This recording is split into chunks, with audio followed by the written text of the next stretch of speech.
ሰላም ጤና ይስጥልን ተመልካቾቻችን እንደምን ሰነበታችሁ እንደምን አረፈዳችሁ ዘወትር ቅዳሜ ከ5 ሰዓት እስከ 6 ሰዓት በቀጥታ እንዲሁም ሰኞ ከ11 ሰዓት ከ11 ሰዓት እስከ 12 ሰዓት በድጋሚ የሚቀርብላችሁ የምክረግ ፕሮግራም ከአሁኑ ሰዓት ጀምሮ ወደ እናንተ መተላለፍ ይጀምራል። በዛሬው የምክረግ ፕሮግራም ወደ እናንተ የምናቀርበው የህግ ጉዳይ የአማራ ክልል የመሬት አጠቃቀምና አስተዳደር አዋጅ ተሻሽሎ በክልሉ ምክር ቤት በቅርቡ መጽደቁ ይታወቃል። ይህ የጸደቀው የክልሉ የመሬት አጠቃቀምና አስተዳደር አዋጅ ምን አዲስ ነገር ይዞ መጥቷል? ለመሻሻልስ ምክንያት የተደረጉት ምንድናቸው የሚለውን ከስቱዲዮ በቀጥታ የምናቀርብላችሁ እኔ ጠበቃና የህግ አማካሪ ፍስሐ ሲሳይ ነው። ከጠበቃና የህግ አማካሪ አደረው አዲሱ ጋር አብረን በዚህ ጉዳይ ላይ ለእናንተ የምናቀርብ ነው የሚሆነው። ከደቂቃዎች በኋላ በስክሪኑ ላይ በሚቀመጠው ስልክ እየደወላችሁ በዚህ በተሻሻለው የአማራ ክልል የገጠር መሬት አጠቃቀምና አስተዳደር አዋጅ ዙሪያ የመሬት ባለሙያዎችም ልትሆኑ ትችላላችሁ። እንዲሁም ሌሎች ተመልካቾቻችን ያላችሁን ጥያቄ ብታደርሱን ከዚሁ የተሻሻለውን አዋጅ መሰረት አድርገን ምላሽ የምንሰጥ ይሆናል። እስከ ፕሮግራማችን ፍጻሜ አብራችሁን እንድትቆዩ እንጋብዛለን። ከአፍታ ቆይታ በኋላ ወደ ፕሮግራሙ እንመለሳለን።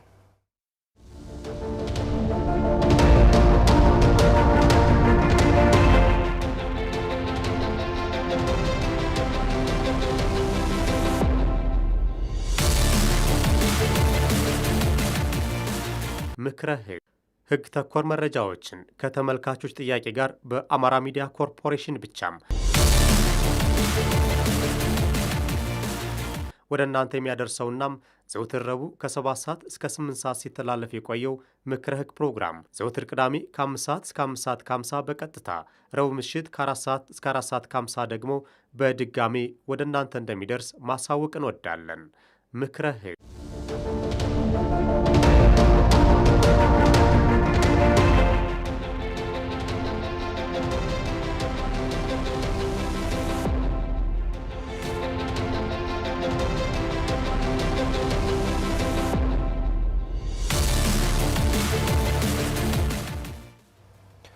ወደ ፕሮግራማችን ተመልሰናል። ተመልካቾቻችን ጠበቃና የህግ አማካሪ አደራው አዲሱ ያው ዛሬ በዚህ በተሻሻለው የአማራ ብሔራዊ ክልላዊ መንግስት የገጠር መሬት አስተዳደርና አጠቃቀም አዋጅ ዙሪያ ምን አዲስ ነገሮችን ይዞ መጥቷል፣ ለመሻሻሉስ ምክንያት የሆኑት ምንድነው የሚለውን ለተመልካቾቻችን ለማቅረብ እዚሁ ስቱዲዮ ስለተገኘህ ያው አንተንም የምክረ ህግ አዘጋጅ ስለሆንክ አንተም በተመልካቾቻችን ስም ምስጋናችን ላቅ ያለ ነው። እናመሰግናለን። እኔም አመሰግናለሁ።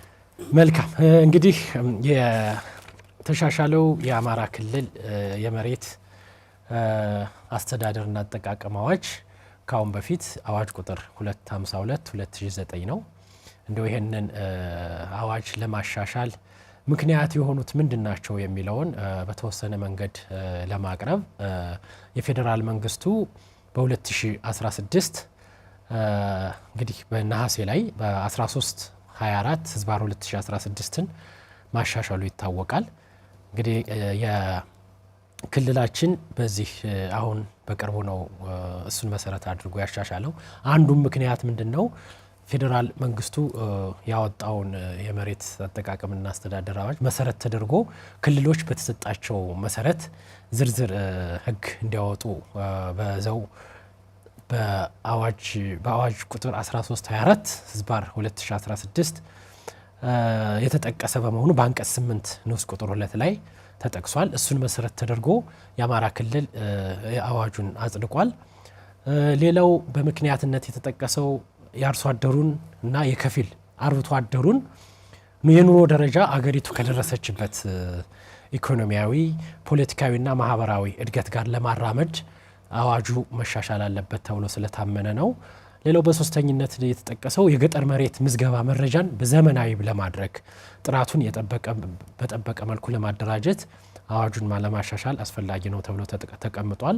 ሌላው በክልሉ ተሳትፎ የሚኖረው አርሶ አደር በፍቃደኝነት ወደ ገጠር ቀበሌ ማዕከል ለማሰባሰብ በፍቃደኝነት የገጠር ቀበሌ ለማሰባሰብ የዚህ አዋጅ መሻሻል አስፈላጊነቱ ተቀምጧል።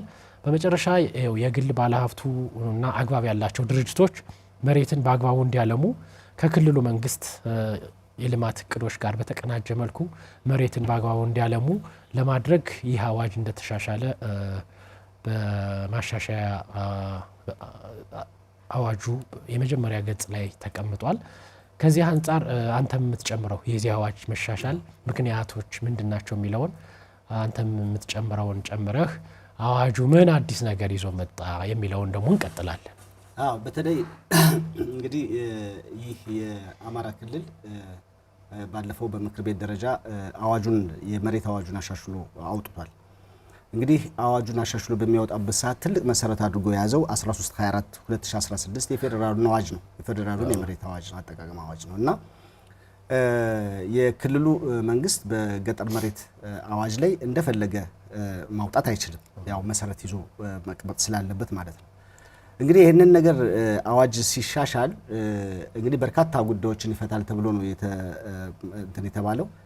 ከነዚህ መካከል እንደውም የሚገርመው የዚህ በተለይ በገጠርና ከተማ ወደ ገጠር ሲስፋፋ ያሉትን ብዥታዎች በትክክል የፈታ ምንድነው ወሰን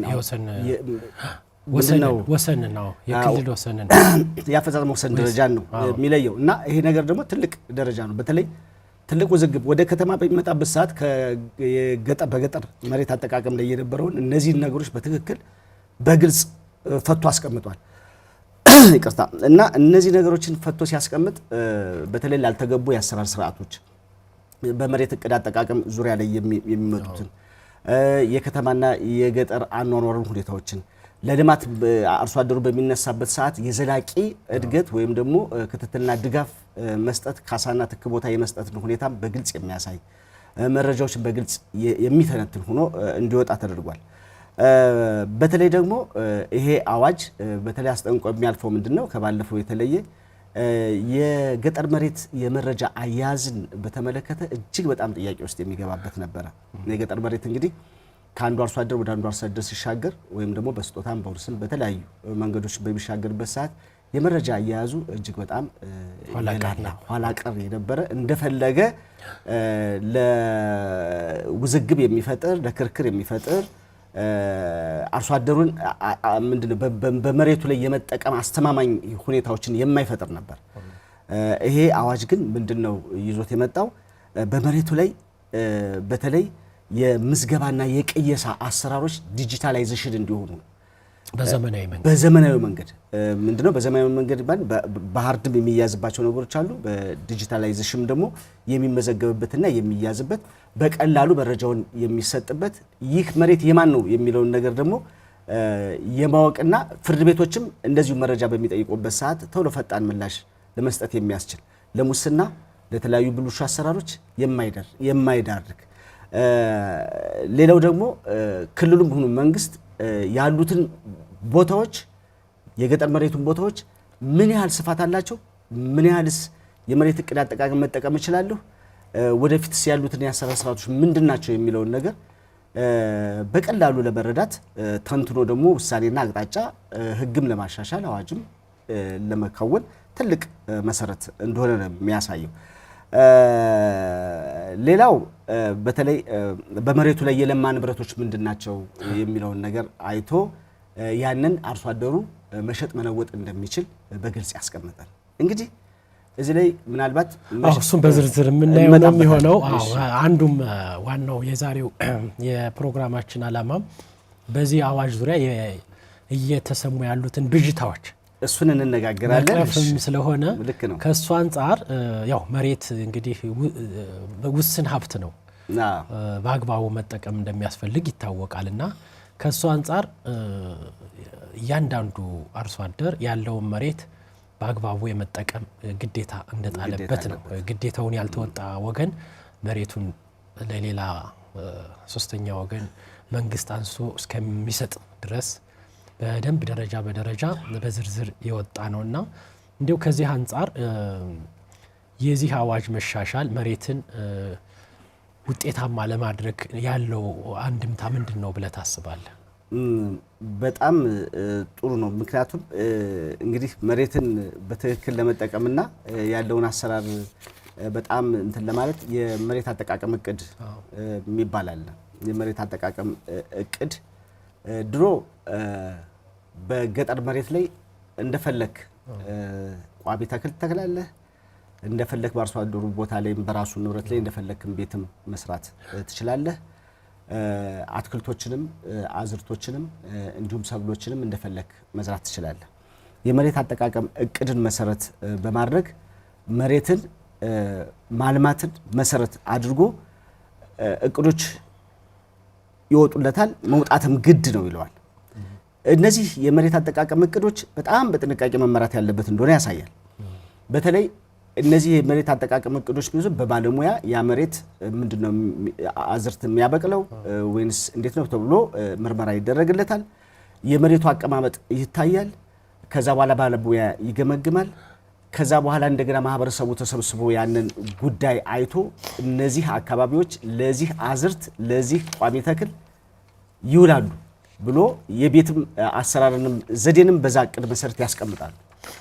እንግዲህ ይሄንን ጉዳይ በዛ መሰረት ይሄ አዋጅ እንዲመራ የገጠር መሬት በዚህ ሁኔታ ላይ እንዲመራ ያሳያል። ስለዚህ የገጠር መሬትን ይዣለሁ ብለህ እንደፈለክ ማድረግ የማትችልባቸው ነገሮች ይኖራሉ። እንደፈለክ ማድረግ አትችልም ማለት በመሬት አጠቃቀም እቅዱ መሰረት ነው መመራት ያለብህ ነው። ይሄ ነገር ደግሞ ማህበረሰቡን ያማከለ ህብረተሰቡ ወይም ደግሞ አርሶ አደሩን የያዘ በባለሙያ የታገዘ በዛ እቅድ መሰረት ተግባራዊ እንደሚደረግ ያሳያል። እንግዲህ ቅድም እንደተናገርከው የገጠር መሬት በጣም በጥንቃቄ መያዝ እንዳለበት ሲተላለፍም ምንም ሲልም ሲለማም ስታለማም ወይም ደግሞ ለሶስተኛ ወገን ስታሳርስም ምንም ስትልም በእቅዱ መሰረት መሆን አለበት። አሁን ለምሳሌ የከተማ ቦታዎች በእቅድ ምንድነው ማስተር ፕላን አላቸው። በእቅዳቸው መሰረት ላይ ይሰራሉ። እዚህ ቦታ ላይ የመኖሪያ ቦታ አካባቢ ነው፣ የኢንዱስትሪ አካባቢ ነው፣ የንግድ አካባቢ ነው፣ የትምህርት ቤት ምናምን ተብሎ ይቀመጣል። ቦታህንም ስትቀበል ለመኖሪያ ቤት ቦታ ስትቀበልም ደግሞ በራስህም እቅድ አለው። ጂ+1 ነው፣ ጂ+2 ነው ወይስ ግራውንድ ነው፣ ስፋቱ ምን ያህል ነው፣ በምን ያህል ዲዛይን ነው የምትሰራው ተብሎ ይቀመጣል። ያም ደግሞ በባለሙያ እየተለካና በከተማ አስተዳደሩ እየተመራ ነው የሚሆነው እና የገጠር መሬትም በዛ መልኩ ነው መስተናገድ ያለበት የሚል አስቀምጧል። ይሄ ልማትን ያሳድጋል፣ እድገትን እንትን ይላል ብዬ ገምታለሁ። ሌላው እንግዲህ ይህ አዲሱ የተሻሻለው የገጠር አዋጅ የገጠር መሬት አጠቃቀምና አስተዳደር አዋጅ ምን አዲስ ነገር ይዞ መጥቷል የሚለውን ስናይ የወራሽነት ደረጃን በተመለከተ ካሁን በፊት በግለሰቦች ላይ ተጥሎ የነበረው ገደብ የተነሳበት ነው። ይህ አዋጅ ብዙውን ጊዜ የሚነሳው የመንግስት ሰራተኞች የወላጆቻቸውን የእርሻ መሬት በውርስ አያገኙም ነበር። አሁን ግን በተሻሻለው አዋጅ ውርስ ላይ የገጠር መሬት ባለ ይዞታውን በፍትሐብሔር ሕጉ የውርስ ድንጋጌዎች መሰረት ለማንኛውም ሰው በኑዛዜ ማውረስ ይችላል ይላል። የመጀመሪያው በኑዛዜ ነው የሚለው። ኑዛዜ ከሌለስ የሚለው የፍትሐብሔር ሕጉን መሰረት ተደርጎ ያለ ኑዛዜ የውርስ ድንጋጌዎች ተፈጻሚ ይሆናሉ ማለት ነው። ስለዚህ የመጀመሪያ ደረጃ ወራሹ መንግስት ሰራተኛም ሆነ ነጋዴም ሆነ ብዙ ብር ኖረው ድሃ ሆነ ትንሽ መሬት ኖረችውም ዝሮ እኩል የመውረስ መብትን ያጎናጸፈ ነው ተብሎ ተደንግጓል። በፌዴራሉም መንገድ የክልሉም ተሻሽሏል። አንዱ የተሻሻለበት ይሄ ነው። ከዚህ ላይ የምትጨምረው ነገር ካለ ጨምረህ ሌላ የተሻሻለውን እንቀጥል። የሚገርም ነገር ፍሳ ቀደም ሲል የገጠር መሬትን በተመለከተ እንዴት ይተላለፋል የሚለውን ነገር በጣም ውስን ነበር። እጅግ በጣም ውስን፣ ማንም ሰው ገብቶ በገጠር መሬት ላይ በውርስም በስጦታም በኑዛዜ ማግኘት የማይቻልባቸው ነበሮች አሁን ቅድም እንዳልከው በፍትሐብሔር ሕጉ የውርስ አካሄድ ትጠቀምና ኑዛዜ ከሌለ እንደዚህ ሌሎች ተግባሮችን ያስቀምጣል። የሚገርም ነገር ስጦታም ቢሆን ለሚፈልገው ሰው ይጦረኛል ላለው ሰው በይጦረኛል የውል ስምምነት በውል ስምምነት ይጦረኛል ላለው ሰው ማስተላለፍ እንደሚችል ያስቀምጣል። እኔ በጣም ደስ ያለኝ ይሄ ነው። በተለይ በገጠራማው አካባቢ ያሉ የአርሶ አደር እናቶች ይሄንን የውርስና የስጦታ የመብት ጉዳያቸው ተገድቦ የተቀመጠ ስለነበር ለፈለጉት ሰው ማውረስ መስጠት እንደማይችሉ ስለሚያስቀምጥ በአሁኑ ሰዓት ግን ይጦረኛል ላሉት ሰው ሁሉ ማስተላለፍ የሚችሉበት መንገድ እንዳለ ያሳያል። ታውቃለህ፣ የገጠር እናቶች የገጠር አባቶች በአሁኑ ሰዓት ያሉበትን ደረጃ ያሳያል እና ይሄንን የሚፈታ ነው። በተለይ የገጠር መሬትን በተመለከተ ቤተሰብ ወይም ደግሞ የሚፈለግ የመንግስት ሰራተኞችም ቢሆኑ የመንግስት ስራ ደሞዝን ጥቅምን ታውቀዋለህ። አሁን ግን በተደራቢነት ይሄን መብት እስካገኘ ድረስ እንደውም ከመንግስት ስራ ወደ ገጠሩ አካባቢ ሂዶ ለመስራት ትልቅ መንገድ አለው። ምንድነው በውጭ ሀገር በአውሮፓና በአሜሪካ ያለው ፍልሰቱ ከከተማ ወደ ገጠር ነው የሚሉት። ይሄኛ ደግሞ ከገጠር ወደ ከተማ ነው። ይሄን ፍልሰትም በደንብ ያንሸራሽራል ተብሎ ይገመታል እና በተለይ በተማረ ባወቀ በሰለጠነ ሰው የገጠር መሬት ሊመራ የሚችልበት እድልም ፈጥሯል ማለት ይቻላል እና በተለይ መሬታቸውን ቋሚ ተክላቸውን ሰብሎቻቸውን ለሚፈልጉት ሰው ማስተላለፍ የሚችሉበት መሆኑን ያሳያል። ዋናው ነገር የገጠር መሬት በእቅዱ መሰረት መመራቱን ነው መንግስት መከታተል መቆጣጠር ያለበት። ከዛ በኋላ ምርቶች በተሻለ መንገድ ያድጋሉ ተብሎ ይታሰባልና በተለይ ስንቱ የመንግስት ሰራተኛ አለ በደሞዝ ራሱን እንትን የማይልና ብዙ ጥያቄዎችም ሲጠይቁ ነበር ታውቃለህ። አሁን በመንግስት ስራም ይሁን በተለያዩ አካሎችም ይሁን ከዛም አልፎ ደግሞ ልጅም ቤተሰብም ባይሆን ይጦረኛል ለሚሉት ሰዎች በስጦታ ማስተላለፍ የሚችሉ መሆኑን እንግዲህ እነዚህ ነገሮች ህግና ስርዓት አላቸው። እዚህ ጋር መጠቀም ያለበት በሚመዘግብ አካል በሚያጸድቅ አካል እየቀረቡ እያጸደቁ ያው የመሬት አያያዝና አጠቃቀም የመረጃና ምዝገባ ቅየሳ አያያዝ ደግሞ ዘመናዊ በመሆኑ ልክ እንደ ከተማው በዛ መሰረት እያጸደቁ መሄድ እንደሚችሉ ያሳያል። ፍሳ በዚህ በኩል ላይ መልካም እንግዲህ የዚህ የወራሽነት ደረጃን በፍትሐ ብሔር ሕጉ መሰረት ይፈጸማል ማለቱ መሬትንም ይዞ የሚጠቀመው አውራሽ እናት አባት ለቤተሰብ አባል ወይም እኔ ነኝ የጦርኩ በሚል ብቻ ብዙ ጊዜ መሬታቸው ለተወላጆች እንደማይተላለፍ ሲያውቁ መሬትን ያባክናሉ። መሬትን ተገቢ ያልሆነ አዝርት ይዘሩ ነበር፣ ጾም ያሳድራሉ። ምክንያቱም ነገ ልጅ ወይም ተተኪ ትውልድ የኔ የሚለው ሰው የማይዘው ከሆነ ልክ እኔ ከሞትኩ አይነት እሳቤ ነበር። አሁን ግን ለልጆቻቸው የሚያስተላልፉ ከሆነ መሬትን ውጤታማ በሆነ መንገድ እንደሚንከባከቡ ከዚህ አንድምታ ተነስቶ ነው የአውራሽነት ገደቡ የተነሳ የሚለው እንዳለ እንዲታይ ነው። ሌላው እሺ እንግዲህ አንድ ስልክ ገብቷል። አቶ አወቀ ይመስሉናል ከአማራ ክልል የገጠር መሬት ቢሮ የህዝብ ግንኙነት ዳይሬክተር ናቸው። ሙያዊ ሀሳባቸውንም ነው የሚሰጡን። በተለይ ሰሞኑን እየተወራ ያለውን ውዥንብር በተመለከተም እሳቸው የሚጨምሩት ነገር ይኖራል። ሄሎ ጤና ይስጥልን። ጤና ይስጥልን አቶ አወቀ እንደምን ዋሉ? እንኳን በደህና መጡ። እንግዲህ እንኳን ደወሉ ለማለት ነው። የተሻሻለው የአማራ ክልል የገጠር መሬት አጠቃቀም እና አስተዳደር አዋጅ እንግዲህ የቀደመውን አዋጅ ቁጥር 252/2009ን አሻሽሎ በክልሉ ምክር ቤት ጸድቆ በዝክረ ሕግ ታትሞ በስራ ላይ ለመዋል በዝግጅት ላይ እንዳለ ይታወቃል። ከዚህ አንጻር ሰሞኑን በተለያዩ ማህበራዊ ሚዲያ እየተናፈሰ የሚገኘውን እናንተም ባላችሁ የህዝብ ግንኙነት ስራ በፌስቡክ በዋትስአፕ መረጃዎችን ለማህበረሰቡ እያደረሳችሁ ይገኛል። እንደው እርስዎን የሚመለከተውን ጉዳይ በተመለከተ ብዙ ጊዜ አሁን በጣም ማህበረሰቡ እያወራው የሚገኘው በከተማ ዙሪያ ያሉ የጨረቃ ቤቶች የሚባሉት ወይም በሙያዊ አገላለጽ ከመሬት አጠቃቀም እቅድ ውጭ የተሰሩ መኖሪያ ቤቶች ህጋዊ ሊሆኑ ነው የሚባል ወሬ እየተናፈሰ ነውና ከዚህ አንጻር እውን አዋጁ ጨረቃ ቤትን ህጋዊ ያደርጋል የሚለውን እስኪ እንደው ለተመልካቾቻችን እንዲያስተላልፉልን ነው። መልካም፣ እጅግ በጣም አመሰግናለሁ። እንግዲህ የክልሉ መንግስት በቅርቡ እንደምናውቀው መሬት የሀገር ትልቁ ሀብት ነው። መሬትን በአግባቡ የመምራት የማስተዳደርና አጠቃቀሙን የመወሰን ስልጣን የተሰጠው ተቋም ነው መሬት ቢሮ። ይህንን መሰረት ተደርጎ ሁላችንም የምናውቀው የህግ ማሻሻያ ተደርጓል። አሁን ላይ አዲሱ አዋጅ ይህንን መሰረት በማድረግ ከዚህ በፊት የነበሩ ክፍተቶችን ለመሙላት በተለይ ደግሞ የአርሶ አደሩን የመጠቀም መብት ከፍ ለማድረግ ምርትና ምርታማነትንም ለማስጠበቅ ትኩረት ተደርጎ የወጣ ህግ ነው ብዙዎቻችን የምናውቀው ስለሆነ። ነገር ግን አሁን ላይ ይሄንን መሰረት በማድረግ በጣም በርካቶች የህጉን መውጣት የብዙዎቹንም ችግር ይፈታል በሚል በተስፋ የተመለከቱት ሰፊዎች ቢሆኑም በተወሰኑ አካባቢዎች ደግሞ መሬት ህገ መንግስታዊ ድንጋጌውን ሳይቀር በሻረ መልኩ መሬት መሸጥ መለወጥ እንደሚችል የተነሳ ነገር እንዳለ እየሰማን ነው።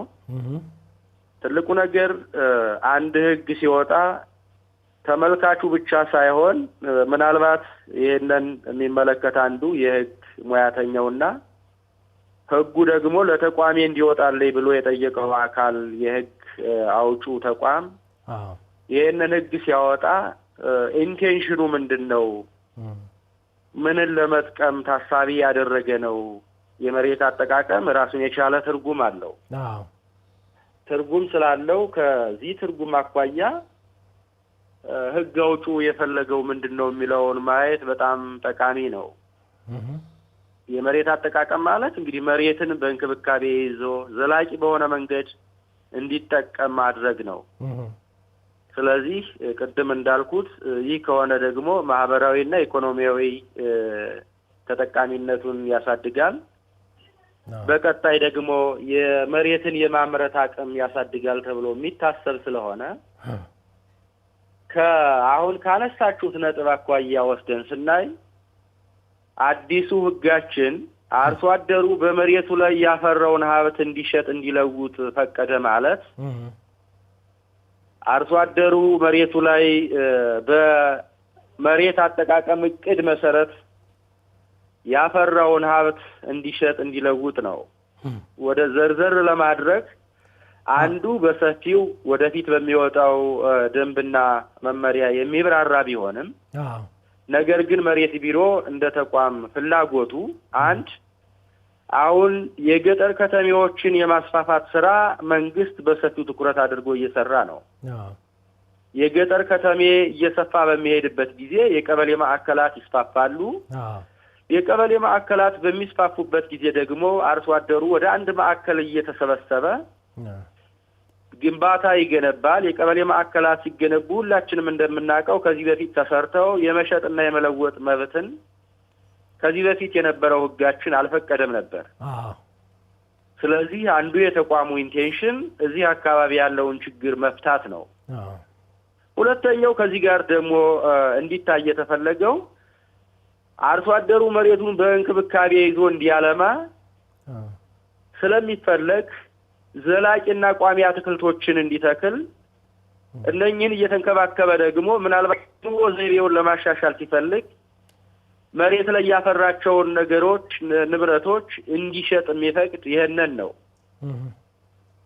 ባጭሩ ይሄንን ያህል ካልኩ ወደ ከተማ አካባቢ ያሉ ምናልባት የጨረቃ ቤት የሚባሉት በየትኛው ህግ እንደተቀመጡ ባላቅም ህግ ሙያተኛ አቶ አወቀ ኦልሞስት የዚህ የጨረቃ ቤት ማለት ያው እንግዲህ ያው ስያሜው በድብቅ የሚሰራ በሌሊት በጨረቃ ከሚለው የመጣ እንደሆነ እንሰብና በከተማ ዙሪያ ያሉ አርሶ አደሮች መሬታቸውን ሸንሽነው እንደው ለምሳሌ 3 ቃዳ መሬት ያለው ሰው ሸንሽኖ 10-15 ቤት ሰርቶ እሱን በህጋዊ መንገድ ለተጠቃሚው እየሸጠ ማስተላለፍ ይችላል ወይ? አሁንም ሽጠው ማነው ሰርተው ያሉ ሌሎች ሰዎች ነገ በኋላ በቃ ህጉ ፈቅዶልናል 12 ዚንጎም ሰርቶ 20 ዚንጎ ሰርቶ 100 ዚንጎም የሰራ ሰው በቃ የቤት ባለቤት ለሆነ የቤትና የቦታ ባለቤት ለሆነ ነው የሚል ሐሳብ ስላለ ከዚህ አንፃር የመሬት እቅድ አጠቃቀም ምን ማለት ነው ከሚለው አንፃር ተፈቅዷል አልተፈቀደም ከሚለው አንፃር ይችን ማብራሪያ ቢሰጡልን ካለን ሰዓት አንፃር። ታንኪው። በአጭሩ በክልሉ አዲሱ በመሬት አስተዳደርና አጠቃቀም አዋጅ ይህንን የሚፈቅድ ሳይሆን ከዚህ ጋር ተያያዥነት ያላቸውን ጉዳዮች የወንጀልና የፍትሐ ብሔር ተጠያቂ የሚያደርግ ህግ ነው የወጣው። የወንጀልና የፍትሐ ብሔር ተጠያቂ የሚያደርግ አንድ ይዞታው በመሬት አጠቃቀሙ መሰረት የተሰጠውን ይዞታውን ያጠቃቀም ለውጥ ሳያደርግ ግንባታ እንዲገነባና እንዲያስገነባ የፈቀደም የሰራውም የወንጀልም የፍትሐ ብሔርም ተጠያቂ ናቸው ይላል አንቀጽ 73 ንዑስ አንቀጽ 1 እስከ 7 ላይ አዲስ አዋጅ ይሄንን የሚደነግግ ነው።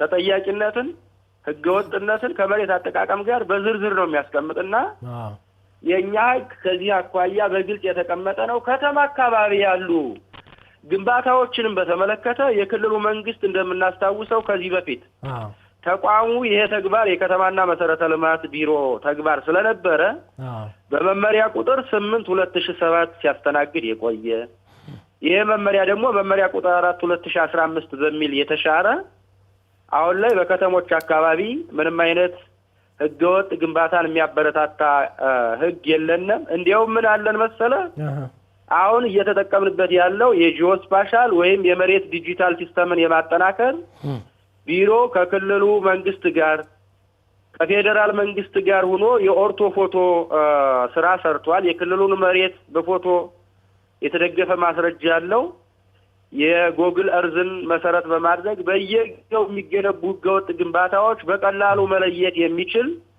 ቴክኖሎጂ እያመረተና ይሄንን ወደ ተግባር ለማስገባት ስራ እየተሰራ ነው ያለ አይደለም ሊፈቀድ ማለት ነው። ጥሩ። ስለዚህ እንደው የመጨረሻ እናድርጋትና ሰርተው ያሉት በአርሶ አደር መሬት ላይ ካሁን በፊት ሰርተው አሁንም በመኖር ላይ የሚገኙ ማህበረሰቦች አሉ። 10 ዓመትም 15 ዓመትም 20 ዓመትም እየኖሩ ያሉ አሉና እነዚህ ሰዎች በተመለከተ በመሬት አጠቃቀም እቅድ መሰረት አርሶ አደሩ ሀዛ መሬት ላይ ቤት ሳይገነባ ከተገኘ ውጤቱ ምንድነው የሚሆነው? ይሄ አዋጅ ይሄን አርሶ አደር ወይም እነዚህን ግለሰቦች ህጋዊ የማድረግ ነገር አለው የለው የሚለውን እንደ መጨረሻ ብናደርጋት። አመሰግናለሁ። ያው ቅድም እንዳልኩ የጂኦስፓሻል መረጃ አለን። አሁን የኦርቶ ፎቶ ከብሔራዊ መረጃና ደህንነት ኤጀንሲ ጋር በመሆን የክልሉን መሬት የአየር ፎቶግራፍ መረጃ አምርቷል። ቢሆን ላለፉት 7 እና 8 ዓመት ሲሰራበት ነው የቆየ። ከ2004 ዓመተ ምህረት ጀምሮ የኦርቶ ፎቶ መረጃ ስላለው እያንዳንዱ ከተማ አካባቢ ያሉ ቤቶች ምን ይሆናሉ የሚለው መቼ እንደተገነቡ የምናውቅበት ቴክኖሎጂ ቢሮአችን ላይ አለ። ለቢሮውም የተግባር የተሰጠው በቅርቡ ወደ መሬት ቢሮ የገባ ተግባር ስለሆነ ብዙ ምን ይሆናል የሚለውን ራሱን የቻለ መመሪያ የሚያስፈልገው ከህግ አውጪው አካል ከህግ አስተርጓሚው አካል ጋርም በሰፊው ውይይት የሚጠይቅ ራሱን የቻለ ህግ የሚያስፈልገው ጉዳይ እንጂ በእኛ ተቋም ይሄንን የሚመለከት ጉዳይ አንድም ነገር የለም እውነት ለመናገር እና ያሁን ህዝቡ በጥንቃቄ ህገወጥ ግንባታን መገንባት ተጠያቂነትን የሚያስከትል መሆኑን የንብረት የሀብት ብክነት እየገጠመው መሆኑን ሊገነዘብ ይገባል። ምን መሆን አለበት የሚለው ሁላችንም የምናውቀው ለበርካታ ጊዜ የቆዩ አካላት አሉ። አንዱም ለምሳሌ በቅርቡ ባህር ዳር አንድ ግለሰብ ወደ 10 የሚጠጋ ህገወጥ ግንባታ ገንብቶ የካሳ ስራ በሚሰራበት ጊዜ በተጨባጭ ተገኝቷል። ኢንቴንሽኑ አሁን ይሄ ሰው ምንድነው የሚለውን ሁላችንም እናውቀዋለንና አንዳንዱ ህገወጥ ተጠቃሚነትን ማዕከል አድርጎ ርብርብ የሚያደርግ እንዳለ ይታወቃል። አማራጭ አጣ ደግሞ በዚህ ውስጥ የገባለ ህጉ ባይፈቅድም ምን ይሆናል የሚለውን ደግሞ በጋራ ማየት ማጤንና የህዝቡን እስትንፋስ ማድመጥ ደግሞ ተገቢ ይሆናል። በቀጣይ መልስ ሚሻ ጉዳይ ስለሆነ መመሪያውም ገና እየወጣ ነው፣ ደንብም እየወጣ ስለሆነ ምናልባት በዚህ ውስጥ አብሮ ተካቶ ልባት የሚያገኝ ከሆነ በጋራ ብናየው ሚሻል ይመስለናል። መልካም። አቶ አወቀ ሲሳይ የአማራ ክልል መሬት ቢሮ የህዝብ ግንኙነት ኃላፊ ስለሰጡን ማብራሪያ ከልብ እናመሰግናለን። እንግዲህ በቀጣይ በዚህ ጉዳይ ላይ የሚኖረውም ቢሮውም በዚህ በምክረ ህግም ሆነ በሌሎች ፕሮግራሞች ቀርቦ ማህበረሰቡን በአዲሱ አዋጅ ዙሪያ ከክስረት ከወንጀል ተጠያቂነትና ከፍትሐ ብሔር ተጠያቂነት እንዲድን የበኩላችሁን እንደምትወጡ የምክረ ህግ ፕሮግራም ጥሪ ያደርጋል። ለአሁኑ ከልብ እናመሰግናለን። አመሰግናለሁ። ዜር ይስጥልኝ። ያው እንግዲህ የጨረቃ ቤት ማለት ከዚህ አዋጅ አንጻር ያለውን ነው የምትጨምረው ካለ ያው ጥያቄ ያልጋበስኩ እንድጠይቅ ተመሳሳይ ጥያቄ ነው ብዬ ነው። እሺ እንግዲህ እዚህ ላይ ፍሳ ይሄ ምክረ ህግ ፕሮግራማችን እንደተባለው በሶሻል ሚዲያ እና በተለያዩ ጉዳዮች ላይ ህግን ተንተርሰው የሚሰጡ ያልተገቡ ትንታኔዎች ማን ነው የሚጎዳው? ማህበረሰቡ ነው። ማህበረሰቡ ደግሞ እንዲጎዳ እንደኛ እንደ ህግ ባለሙያነታችንም እንደ ፕሮግራም አዘጋጅነታችንም የሚመለከተን ጉዳይ ስለሆነ ወቅቱን ጠብቀን ለማህበረሰቡ ማስተላለፉ ግድ ነው። የህጉ አግባብነት ወይም ደግሞ በሌላ ጉዳይ ከሌሎች ህጎች ጋር ካለው ነባራዊ ሁኔታ አንፃር ሊተች ይገባዋል ሊተች አይገባውም የሚለው ሌላ ዘርፍ ነው። ግን ህጉ ምን ይላል ሰው ከሚለውና ህጉ የሚለውን ነገር ማጣጣምና ማሳየት ደግሞ ግድ ነው። የኛ እዚህ ጋር በጣም በጥንቃቄ መታየት ያለበት አርሶ አደር ቤት ሸንሽኖ እንደፈለገ ቦታውን መሬቱን ሸንሽኖ ቤት መስራት እየሰራ ይሸጣል ወይም ደግሞ የገዛው አካል ደግሞ ህግ ይሆንለታል አይደለም። ይሄ ህጉ የሚለው መሆን አለበት መሆን የለበትም ሌላ የትንታኔ ጉዳይ ነው። ግን በዚህ ህግ ላይ እንደሚነሳው በሶሻል ሚዲያም እንደሚባለው መጠንቀቅ ያስፈልጋል። አሁን በዚህ ጉዳይ ላይ በርካቶችን አሁን እየደወሉ የሚገርም ነገር እንደዚህ የካርሶ አደር ቦታ እንድንገዛ ፈልገን ነበር ውል አያይዘንም ይልሃል። ከሌላ ሀገርም ደግሞ ተደውሎ አይ እንደዚህ እየተባለ ስለሆነ የአርሶ አደር ቦታዎች ላይ ባከፈልግልን በማለት ጥያቄ ይጠይቃሉ። አሁን እና እነዚህ ነገሮችን ቢያንስ ሰው ከሀብቱ ከንብረቱ ከሌሎች ውጅንብሮች ንብረቶቹና ሀብቱ እንዳይባክን መጠንቀቅ ያስፈልጋል። መልካም እንቀጥላለን። አንድ ስልክ እንቀበልና እንቀጥላለን። ሄሎ ጤና ይስጥልኝ። አብሮ ይስጥልን። እስኪ ጥያቄዎትን ባጭሩ በዚህ ባነሳ ነው አርዕስት ዙሪያ። ቆንጆ ነው ህጉ የወጣው ቆንጆ ነው። እሺ ማለት ተግባር ላይ አሁን ፍርድ ቤትም ላይ ሲሄድ ተግባር ላይ ከዋለ ህጉ መውጣቱ ብቻ በቂ ስላልሆነ ማለት ነውና ጥሩ ነው የወጣው ህግ ተጠቃሚ ማረጉንም። እሺ እና ይሄን አስተያየት ለመስጠት ነው። በፊት ያለው ህግ ፍርድ ቤት ላይ ሄዶ ተፈጻሚነት የለውም ህጉም ቢኖር ማለት ነው። ስለዚህ ለመስጠት ፈልጌ ነው። ከገጠመኝ ያለውት እንደው ተፈጻሚ ያልሆነበት ካሁን በፊት የነበረው ህግ በዚህ በመሬት ራሱ በዚሁ ምክንያት ነው። የእናቴ መሬት ነበረ። በአማራ ክልል ነው። አማራ ክልል አዎ። እሺ አማራ ክልል ወይናምባ ወረዳ ውስጥ ማለት ነው። እሺ እና ምንድነው ውርስ ጋር በተያያዘ ነው ምንድነው? ውርስ ጋር የተያያዘ እንደገና ደግሞ 83 ላይ ራሱ ተመን ነበረ። አሁን ዘመር ነበረ እናቲቱ ቸግሯት እኛ ላይ ጥላ ሂዳ ከዛ ሰው እንኳን ዘመዱን ባድ ይረዳል ብለን ቁጭ አረግ ነው።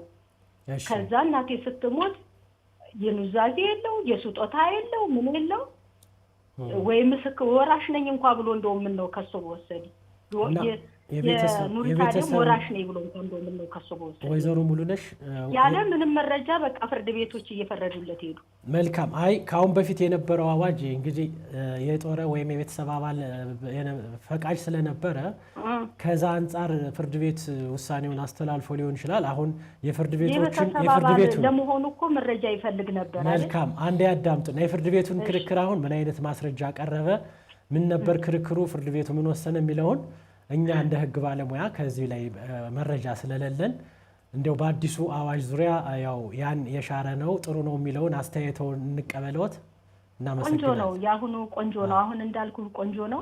መልካም። እሺ ባለበት ሆኖም ቢሆን ራሱ ማለት ነው መረጃ ሲቀርብ ነው የቤተሰብ አባል መሆኑንም እኮ መረጃ ሲቀርብ ወራሽ ነኝ የግል ወራሽ ነኝ ብሎ ሲከስ ነው። እሱ እኮ የኔ መሬት ነው እያለ ነው ፍርድ ቤቶች አንስተው የሰጡት እና እሱ ነው ዋናው። ይሄ ህጉ ቆንጆ ነው። ወደ ተግባር ይግባ እና በተግባር ሲገባ ሁሉን ተጠቃሚ ያደርጋል የሚለውን አስተያየቶትን ተቀብለናል። እናመሰግናለን። ካለን ሰዓት አንፃር ከአዲስ አበባ ደዋያችን በዚሁ እናሰናብተውት። አመሰግናለሁ። እና ፍርድ ቤቶች ላይ ነው ዋናው ስራ መስራት። መልካም። ይኸው መልእክት እያስተላለፍን ነው። እሺ እናመሰግናለን። እኔ ባዶ እንዳይቀሩ ሌሎቹ። እሺ እናመሰግናለን። ያው ወደ ፍርድ ቤት ይውረድ ይተግበር ነው እንግዲህ አዋጅ ከወጣ በኋላ መተግበሩ ግዴታ ነው። በዝክረ ህግ ታትሞ ይወጣል። ከወጣበት ጊዜ ጀምሮ እንግዲህ ተመልካቾችም ግልጽ መሆን ያለባቸው ለምሳሌ ለመንግስት ሰራተኞች የወራሻቸውን መሬት የማግኘት መብት አጎናጸፈን በል። ይሄ አሁን የተሻሻለው አዋጅ ካሁን በፊት በነበረው አዋጅ በአዋጅ ቁጥር 252/2009 የተቋቋሙ መብቶችና ግዴታዎች እንደጸኑ ነው የሚቆዩት። ካሁን በፊት አይገባህም የተባለ ሰው አሁን እንግዲህ በአዲስ አዋጅ ከስሻ አስመልሳለሁ ብሎ መነሳት እንደሌለበት ያው ሪትሮአክቲቭ ኢፌክት እንደሌለው ወደ ኋላ ህጉ እንደማይሰራ ከዚህ አንፃር እንዲገነዘቡት ነው ከጀመርከው። በዚህ አጋጣሚ ፍርድ ቤቶች ሁሉም የክርክር ሂደቶች ወደ ፍርድ ቤት እንዲሄዱ ባይፈቀድ ጥሩ ነው። አስፈጻሚ አካላት የሚባሉት መሬትን የሚያስተዳድሩት፣ የሚቆጣጠሩት፣ የሚከታተሉት፣ መረጃ የሚሰጡት አካሎች ባለጉዳዮቻቸውን በትክክል ካስተናገዱ የዕለት የዕለት ስራቸውን በደንብ በህግና ስርዓት ከሰሩ ወደ ፍርድ ቤት የሚመጣ የክርክር ይዘት ላይኖር ይችላል። ስለዚህ ፍርድ ቤቶች ደግሞ የአስፈጻሚ አካላትን የዕለት የዕለት ስራን መስራት የለባቸውም። እሱ ላይ ጥንቃቄ መደረግ አለበት ነው። ወደ እንትኑ ስንመጣ ግን እኮ አንድ አርሶ አደር እኮ በመሬቱ ላይ የለማ ንብረት እንዲሁም ደግሞ ቤቱን የመሸጥ መብት እንዳለው አስቀምጧል። እንግዲህ እዚህ ላይ መጠንቀቅ ያለብን 3 ቃዳ ያለው ሰው መሬቱን ወይም 1 ቃዳ 250 ካሬ ሜትር ያለው ስፋት ያለው ሰው ቦታውን እየሸነሸነ መሸጥ መለወጥ አይችልም ነው። አንድ አርሶ አደር አንድ መኖሪያ ቤት ነው ያለው። አንድ መኖሪያ ቤቱን ግን እስከ 500 ካሬ ሜትር ድረስ እንቀጥላለን። ስልክ ነው። እሺ ሄሎ አቤት እስኪ አስተያየቶትን በዚህ ባነሳ ነው አርዕስት ዙሪያ። ሄሎ ሰላም፣ እንዴት ዋላችሁ? እግዚአብሔር ይመስገን። አስተያየቶትን ወይም ጥያቄዎትን ከአዲሱ አዋጅ ጋር በተያያዘ እሺ፣ ድምጽ ጨመር ያድርጉልን እስኪ። ከአዲሱ የመሬት አዋጅ ጋር በተያያዘ እሺ፣ በገጠር መሬት አይሰማም? ይሰማል። ጨመር ያድርጉልን ድምጽ። ሄሎ፣ በገጠር የተሰሩ መሬት በገጠር እርሻ መሬት የተሰሩ ቤቶች እሺ፣ ይሰማል። ይቀጥሉ፣ እየሰማነዎት ነው። መሸጥ መለወጥ ይቻላል የሚል በሶሻል ሚዲያ ከለቀቁት ውስጥ መድረክ መሪው ነው። እሺ፣ አሁን ላይ ደግሞ ተመልሶ እንደማይቻል ነው እየተነገረ ያለውና መጀመሪያ ላይ የነበረው አቋምና አሁን ላይ ያለው አቋም ምንድነው? መድረክ መሪው የሚል ጥያቄ ስላለኝ ነው። እሺ፣ ሌላ ጥያቄ ሲኖረውታል? ሌላ ጥያቄ የለም። መልካም። እንግዲህ አቶ በእውቀት ከባህር ዳር መሬት በገጠር እርሻ መሬት ላይ የተሰሩ ቤቶችን መሸጥ መለወጥ ብለዋል እርስዎ በሌላ ማህበራዊ ሚዲያ። አሁን ደግሞ አይቻልም አሉ ነው የሚለው። እኛ አሁን አይቻልም እያልን አይደለም ያለ ነው። አንቀጽ 16 አሁን የተሻሻለው ማለት ነው። አንቀጽ 17 በግልጽ በመሬቱ ላይ የተፈራ ይላል የማይንቀሳቀስ ቋሚ ንብረቶች፣ ግንባታዎች በመሬት ላይ በሙሉ የለሙ ቋሚ ተክሎች የሚያጠቃልል ነው ይላል መሸጥ መለወጥ እንደሚቻል። ነገር ግን መሸጥ መለወጥ የሚቻለው አሁን አንተም ስትለው እንደነበረው መሸጥ መለወጥ አይቻልም አይደለም እያልን ያለን። የሚሸጠው ራሱን የቻለ ለመኖሪያ ቤት ተብሎ ለሱ መኖሪያ ቤት ተብሎ የተሰራውን መሸጥ ይችላል እንጂ ሁሉንም ለአትክልት እና ለእርሻ የተመራውን መሬት እየሸነሸነ ቤት መስራት አይችልም ነው እየተባለ ያለ እንጂ አይሸጥም አይለወጥም እያልን አይደለም። እዚህ ጋር እንምጣበት። እዚህ ጋር ለምሳሌ የገጠር መሬት አይሸጥም አይለወጥም፣ ይሄ ግልጽ ነው። የገጠር ቦታ በወንጀል ያስጠይቃል። እንደውም 1324 16 አዋጅ ቁጥር የፌደራሉ ይሄም የኛም አዋጅ ያስቀምጣል። በመሬት አጠቃቀም እቅድ ውጪ ተግባራዊ ማድረግም ደግሞ በወንጀልም ያስጠይቃል። እዚህ ጋር የመሬት አጠቃቀም እቅድ ውጪ ማለት አንዱ አርሶ አደር ሊኖረው የሚችለው አንድ መኖሪያ ቤት ነው። 3-4 ቃዳ ቦታ ሊኖረው ይችላል የተለያየ፣ ግን መኖሪያ ቤቱ አንድ ማለት ነው። ያም የሚሰራው በእቅዱ መሰረት ከ500 ካሬ ሜትር ላይ በልጥ ይችላል መኖሪያ ቤቱ ላይ። እዚህ ጋር ሲያስቀምጥ ግን ይህንን መኖሪያ ቤት መሸጥ መለወጥ ለሌላ ሰው ማስተላለፍ የሚችልበት ሂደት አለው። ምንድነው? በመሬቱ ላይ የተፈራ ሰብሉንም ይሄ ምንድነው ቋሚ ተክሉንም ቤቱንም ነው። እንዲህ ሲሆን ግን በሌሉ ቀሪ ቦታዎች ላይ ግን እንደፈለገ በህገወጥ መንገድ የተሰራውን በህገወጥ መንገድ ያልተሰራውን መሸጥ መለወጥ አይችልም ነው። ከሸጠ ከለወጠ ነው። እንዲህ ካደረገ በወንጀል የሚጠየቅበት ህግ ነው ያስቀመጠው። እንግዲህ እዚህ ላይ አንዱ አርሶ አደር ለልማት መሬቱ ሲነሳ ለቋሚ ተክሎቹ ካሳ፣ ለሰብሉም ካሳ፣ ላንድ መኖሪያ ቤቱም ደግሞ ሲፈርስበት የመገንቢያ እና መልሶ ማቋቋሚያ ካሳ ከተሰጠው በኋላ ሊሰጥ የሚችለው ትክ ቦታ 500 ካሬ ሜትር ነው። በዛ ላይ ነው እንግዲህ ስልጣን አለው የሚባለው።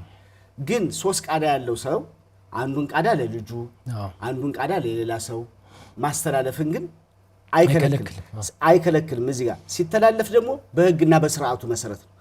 ለምሳሌ አንድ መሬት ከአንድ ቃዳ በታች ማስተላለፍ እንደማይችል ያስቀምጣል። ያ ሆነ ማለት መሬቱን እየሸነሸነ ለሚፈልገው ሰው የመስጠት እድሉ ሰፊ ነው ማለት ነው። አንቀጽ 3ን ብናነባት ለተመልካቾች ግልጽ ይሆናል። ከዚህ ላይ ልክ ነው። አንቀጽ 3 በዚህ አጋጣሚ እንደው አንቀጽ 3ን ብናነባት ግልጽ ነው። በማያፈናቅል መልኩ የምትለውን ለተመልካቾች ብትነበብ። እሺ እናነባታለን። እዚህ ጋር ግን ምናልባት ማወቅና መረዳት ያለብን ይህ አዋጅ በዝክረ ህግ ታትሞ አልወጣም። ያው ታትሞ እስካልወጣ ድረስ በረቂቁ ላይ ነው የምንነጋገረው። በጸደቀ ምንድነው የገጠር መሬት ይዞታ ላይ የተፈራን ንብረት ሽያጭ ለማስተላለፍ ነው የሚለው። ለማስተላለፍ ባለይዞታዎች በመሬት ይዞታቸው ላይ በጉልበታቸው በእውቀታቸው ወይም ደግሞ በመፍጠር ችሎታቸውን ያፈሯቸውን የማይንቀሳቀስ ቋሚ ንብረቶች ባሉበት ሁኔታ የመሸጥ የመለወጥ ወይም በሌላ ማንኛውም ህጋዊ መንገድ የማስተላለፍ መብት አላቸው። በማንኛውም ህጋዊ መንገድ የማስተላለፍ መብት አላቸው፣ ሽያጭንም ጨምሮ ማለት። በዚህ አንቀጽ ንዑስ አንቀጽ 1 የተደነገጉ የማይንቀሳቀሱ ቋሚ ንብረቶች፣ ግንባታዎች ወይም ደግሞ በመሬት ላይ ሙሉ በሙሉ የለሙ ቋሚ ተክሎችን የሚያጠቃልልም ነው። ቅድም እንደጠቀስነው ማለት ነው። 3 ናት። በዚህ አንቀጽ ንዑስ አንቀጽ 1 የተደነገገው መብት ተፈጻሚ ሲሆን አብሮ የሚተላለፈው መሬት ባለይዞታውን ከይዞታው የማያፈናቅል መልኩ በመሬቱ ላይ የተፈራውን ንብረት ለመጠቀም የሚያገለግል የመሬት ስፋት ብቻ መሆን አለበት ብሎ ያስቀምጣል። እንግዲህ እዚህ ጋር ስናስቀምጥ እዚህ ጋር ወደ ታችም ሲዘረዘር ምንድነው በመሬት አጠቃቀም እቅድ መሰረት ነው። ምንም የመሬት አጠቃቀም እቅድ ደግሞ እጅግ በጣም ጠባብ ነው።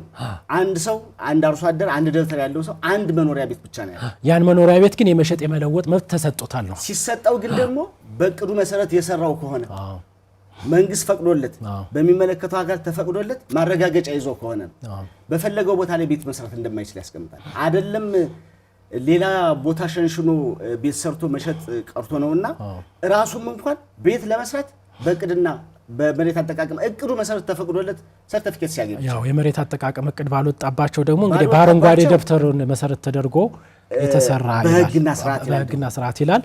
ዝሮ አሁን አርሶ አደሩን የኢኮኖሚ ተጠቃሚ ለማድረግ ነው ይህ አዋጅ የተሻሻለው። ቤቱን ሽጦ ለውጦ ተጠቃሚ ይሆናል ለማለት ነው እንጂ ሁሉን ያለውን መሬት እየሸነሸነ ቤት እየሰራ ሽጦ እንዲፈናቀል አይደለም ነው። እዚህ ላይ ነው እንደሱ አይደለም። ሌላው አንድ ጊዜ የሰራው ቤት ከሸጠ በኋላ በዛ ቦታ ላይ ቤት ሰርቶ ደግሞ ለመሸጥ አይችልም። አይደለም የመኖር እቅድም እንግዲህ ቤት ሰርቼ መኖር እችላለሁም ለማለትም እንኳን የሚቻልባቸው ድጌቶች የሉም ማለት ነው።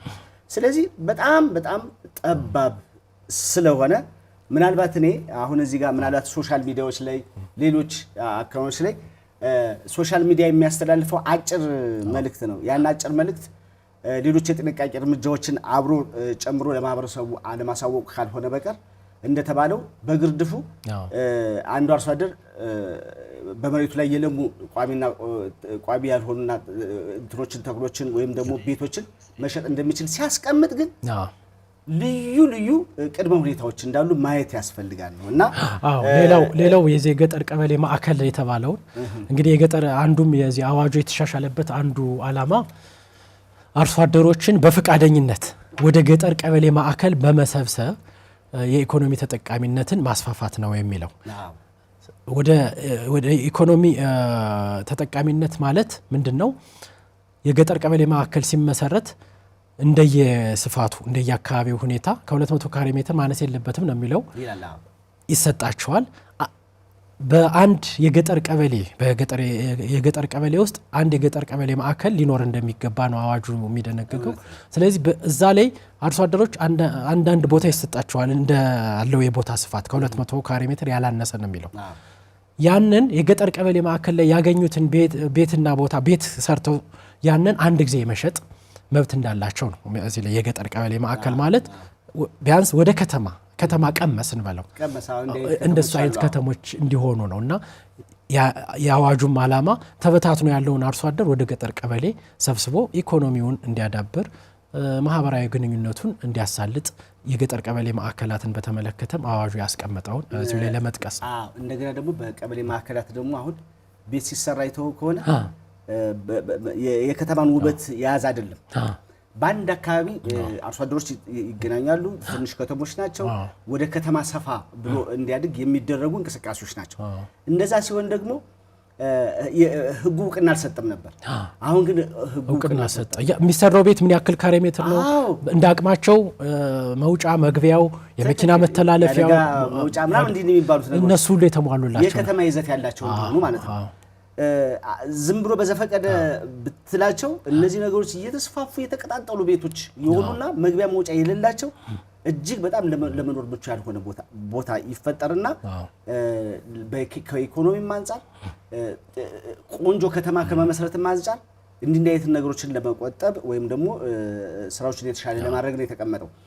አርሶ አደሩ ደግሞ በአንድ ማዕከል መጣ ማለት የእርሻ ቦታዎችን በትክክል የገነባ በእቅዱ መሰረት የመስራት እድሉ ሰፊ ሆነ ማለት ነው። የተበታተነ አኗኗር አይኖርም ማለት ነው። እርሻዎችንም በተገቢው ለማሳለጥ ያገለግላል። ሌላው እዚህ ላይ እንግዲህ ካለን ደቂቃ አንፃር ያው በዕዳ ማስያዝንም ፈቅዷል ይህ አዋጅ። እንዲሁም ደግሞ መሬት ልውውጥ በሚደረግበት ጊዜ ከወረዳ ወረዳ ነበረ ካሁን በፊት የነበረው። አሁን ግን ከዞን ሁሉ የመሬት ልውውጥ ሊደረግ እንደሚችል ወሎ ያለ ሰው ጎጃም ያለን ሰው መሬት ልውውጡን በሚመለከተው አካል ዞን ሲሆን የክልሉ መዝግቦ አጽድቆ የመሬት ልውውጥ ሊደረግ እንደሚገባ ሰፊ መብቶችን ሰጥቷል። ይሄ በዕዳ የሚለው ካሁን በፊት ነበረ፣ ግን አሁን በዕዳ የሚያስዙት አርሶ አደሮች ቋሚ ተክሎቻቸውን በዕዳ የሚያስዙት የመጠቀም መብቱን ነው የሚያስተላልፉት።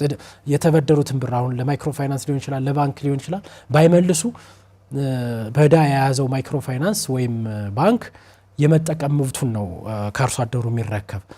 ዕዳውን እስኪከፍል ድረስ ያን መሬት ይዞ ተጠቅሞ ከዛ በኋላ ለአርሶ አደሩ ዕዳው ሲያልቅ እንደሚመልስ አዋጁ በግልጽ እንትን ይላል። እንደው በዚህ ባለን አንድ ደቂቃ እንደው የምታስተላልፈው መልእክት በዚያ ህዝቡን ባለው እንዲህ ቢሆን ከኪሳራ ትድናላችሁ የሚለውን በአንድ ደቂቃ ታቀርብልና ፕሮግራማችን በተለይ በዚህ በገጠር መሬት ማሻሻያ አዋጁ ላይ ማህበረሰቡ በጥንቃቄ ሊረዳው ይገባል። ምክንያቱም ሶሻል ሚዲያዎች ላይ በተለያዩ እንትኖች ላይ በተዛነፈ መንገድ የሚተላለፉትን በጥንቃቄ አይቶ ተረድቶ በቅርብ ላለ የህግ ባለሙያ ማማክሮ ከዛም በላይ ደግሞ በቅርብ ያለ አዋጁን ያወጡት አካሎች ጋር ግንዛቤ መውሰድ አለባቸው። አዋጁ የወጣው ለምሳሌ በክልል ደረጃ ሊሆን ይችላል።